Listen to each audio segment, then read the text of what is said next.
Coucou guys, dans cette vidéo je vais vous parler de quoi faire quand vous arrivez au Canada. Genre les choses à faire quand vous arrivez ici.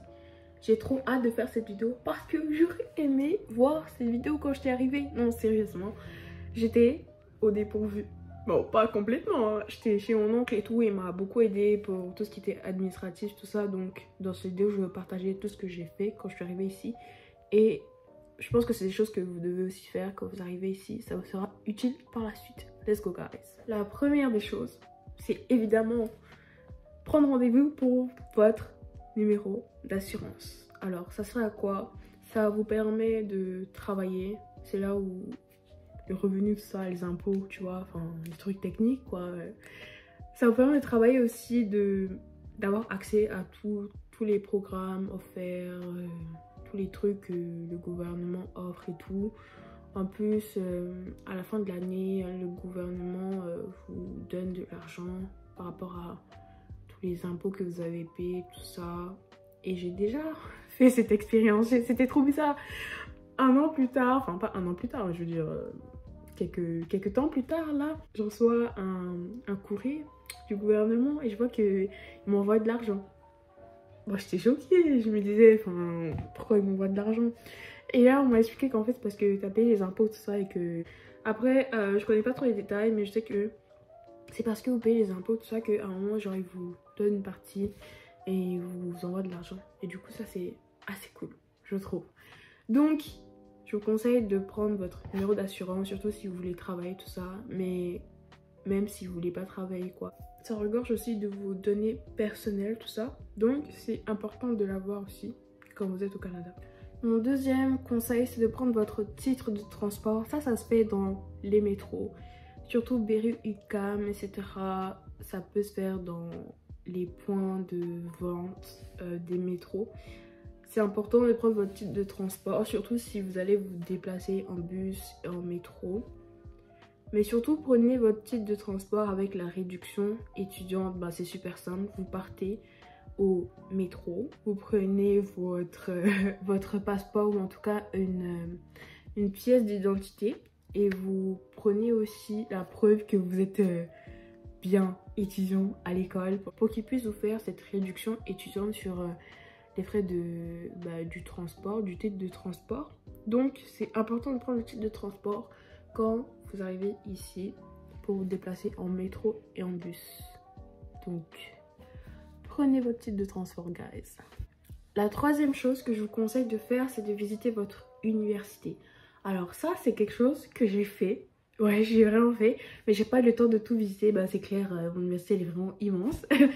Mais j'ai visité les endroits clés, c'est-à-dire les endroits où j'allais avoir mes cours en présentiel. Ça, c'est vraiment crucial parce que j'allais pas me retrouver les premiers jours de cours à ne pas savoir où est ma salle. Vous voyez, genre la panique totale à bord, quoi. Donc c'est ce que j'ai fait, je suis partie visiter mon université et c'était vraiment stressant parce que c'est la première fois que je prenais le bus. À Montréal, c'est la première fois que je me déplaçais seule. À Montréal, c'est la première fois que j'allais à l'école seule et que je revenais seule, enfin à Montréal, enfin grande expérience. Mais je vous conseille vraiment de le faire, c'est important, ne serait-ce que pour prendre un peu vos repères. Où sont les endroits, la cafétéria, la bibliothèque, les choses comme ça. Donc allez visiter votre université.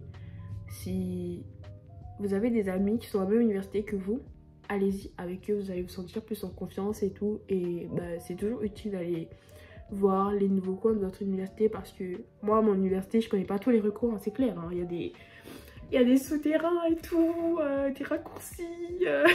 Et moi, je prenais tout le temps la route la plus longue parce que je connaissais pas les raccourcis souterrains qu'il y avait à l'école. Quand j'ai appris pour les raccourcis souterrains, je ne prends plus la grande route, guys. Donc, visiter votre école, c'est vraiment trop important. Mon quatrième conseil, c'est de prendre ta carte étudiante. Personnellement, je ne l'ai pas en physique, mais j'ai ma carte. Vous savez que je sais pas pourquoi je danse avec mes mains. Mais j'ai ma carte que j'ai faite en ligne, du coup je l'ai en ligne sur mon téléphone dans l'application de mon école. Mais je n'ai pas ma carte en présentiel. Du coup, cette carte, je pense que je dois aller à l'université pour l'avoir en présentiel. Mais pour le moment, je n'en ai pas besoin parce que l'avoir sur mon téléphone, comme ça, ça me suffit. J'ai pas forcément besoin de l'avoir en réel. Mais c'est vraiment important que vous ayez votre carte étudiante et tout, parce que quand vous allez à l'université, quand vous allez à la bibliothèque ou des trucs comme ça, ils vont souvent vous demander votre carte étudiante, ou même quand vous allez renouveler votre titre de transport, ils vont vous demander aussi votre carte étudiante pour confirmer votre identité, tout ça. Donc c'est vraiment important. Du coup, faites d'une pierre deux coups, allez visiter votre université et puis faites votre carte étudiante là-bas, ils vont prendre une photo de vous, tout ça, enfin, allez-y guys, allez-y voir un peu le processus, mais c'est important d'avoir votre carte étudiante et tout. Et ouais, je pense que c'est un truc qui se renouvelle, ça je suis pas sûre, mais prenez votre carte étudiante. Mon 5e conseil en ce qui concerne les choses à faire quand vous arrivez à Montréal, c'est de participer aux événements faits pour les nouveaux élèves de votre université. Alors ça, je l'ai déjà mentionné dans la vidéo comment se faire des amis, allez la voir, très intéressante aussi. Du coup, c'est vraiment important de participer à ces activités. Bon, pas super important, mais si votre délire c'est je veux me faire des amis, je viens d'arriver, je veux connecter avec les gens, je veux vibrer, let's go, you know. Moi, j'ai pas pu le faire. Je n'ai pas pu parce que en ce moment, j'étais à Gatineau en train de vivre ma best life et du coup, je n'ai pas pu participer à ces activités malheureusement. Mais chaque trimestre, je suis sûre que je vais forcément me faire de nouveaux amis. Genre, c'est logique. Genre, je suis vraiment ambivertie et je connecte rapidement avec les gens parce que je parle beaucoup. Mais ouais, donc, c'est vraiment important de participer à ces activités si vous voulez vous faire des amis quand vous arrivez ici et que vous savez que vous êtes seul contre le monde entier et tout. Donc, participez à ces activités. J'espère vraiment que ça vous sera utile et que vous pourrez vous faire plein d'amis. La 6e chose à faire quand vous arrivez à Montréal, c'est tout simplement de créer votre CV. C'est super simple. Je sais pas si vous voulez un tuto sur ça, mais personnellement, c'est même pas moi qui ai fait mon CV. Non, vraiment, je n'ai pas fait mon CV. Ma famille a fait mon CV parce que je ne savais pas du tout comment faire un CV. Mais si vous voulez, je peux vous faire un petit tutoriel sur ça. Mais genre, c'est vraiment simple. Vous avez juste à mettre vos qualifications, ce que vous avez déjà fait, etc. Et vous imprimez plusieurs de ces CV là et vous les distribuez un peu partout. Mais si vous êtes vraiment sélectif, distribuez-les dans les commerces qui vous intéressent vraiment. Je sais pas, personnellement, peut-être que ce que vous voulez c'est travailler dans la restauration. Du coup, vous allez que postuler dans la restauration ou des trucs comme ça. Mais voilà, essayez vraiment de diversifier les endroits où vous mettez vos CV, tout ça, pour multiplier les chances d'être pris. Mais c'est important de faire votre CV, surtout si vous venez à peine d'arriver et que bah vous voulez travailler. Moi, je ne voulais pas travailler, mais bon, est-ce que j'ai eu le choix?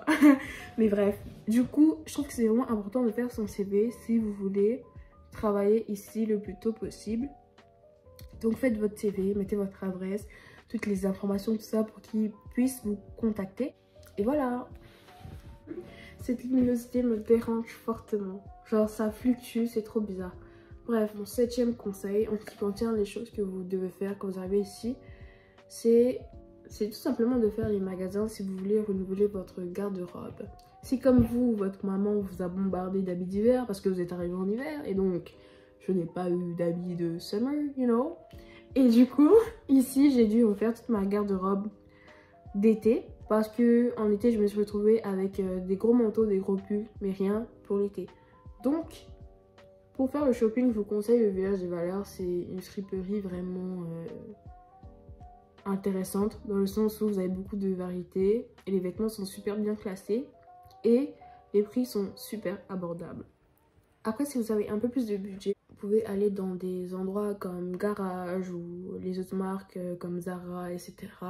En tout cas, il y a plusieurs marques de vêtements que vous pouvez tester pour renouveler votre garde-robe.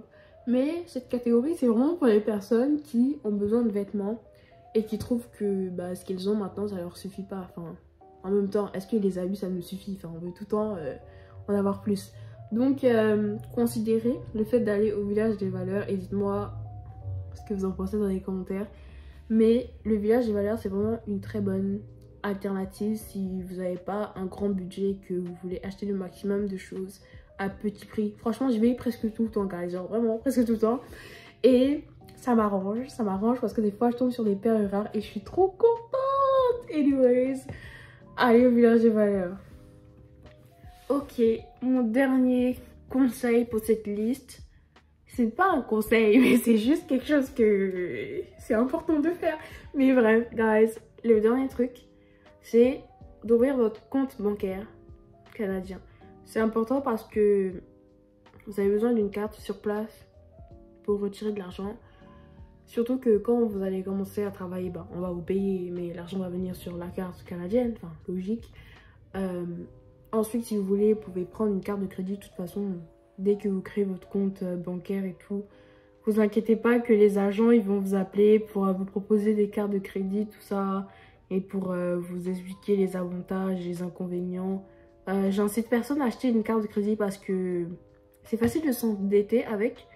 Du coup, il faut vraiment faire attention et vraiment être sûr que vous avez déjà une source de revenus qui vous permet de payer la carte de crédit si vous l'utilisez tout simplement. Donc ça fait partie des critères qu'on vous demande quand vous voulez avoir une carte de crédit. C'est-à-dire que vous n'avez pas une carte de crédit comme ça. Hein. Il faut des critères comme avoir un travail, avoir son numéro d'assurance, hein, des trucs comme ça. Et du coup, la carte de crédit, il faut vraiment y réfléchir avant de l'obtenir. Personnellement, j'en ai deux même. Deux même, parce qu'une seule, ça me suffisait pas. Et moi, je suis quelqu'un, j'ai beaucoup de projets. Genre, une seule carte, ça me limite un peu. Et du coup, personnellement, j'arrive à gérer une carte. Deux, aussi, que réfléchissez beaucoup si avant de prendre votre carte de crédit ou pas. Personnellement, ça me permet de faire beaucoup d'achats en ligne parce que des fois, parce qu'il faut savoir que je commande beaucoup de choses, Amazon, etc. À manger aussi. Donc, considérez le fait de prendre des cartes de crédit si vous pensez que ça peut vous être utile et que vous n'avez pas l'habitude en fait d'utiliser les cartes de débit simples.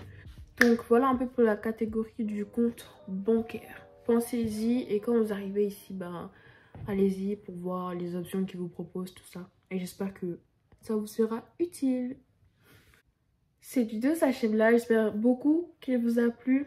Je suis fatiguée, mais j'ai été très contente de la faire parce que ça fait longtemps que je réfléchissais à des vidéos à faire, guys. Des fois, vous voyez, je poste pas, mais c'est parce que je n'ai pas d'idée de vidéos pour poster. Mais vous inquiétez pas, je travaille sur ça, j'essaie de trouver de nouvelles vidéos régulièrement, etc. Donc j'espère beaucoup que cette vidéo vous a plu. J'ai beaucoup aimé la faire parce que je sais qu'elle sera vraiment utile pour les étudiants et pour les nouveaux arrivants. Et n'hésitez pas à partager cette vidéo si elle peut aider votre entourage ou les personnes qui vont venir ici. Et on se retrouve à la prochaine pour une nouvelle vidéo, guys. Bye!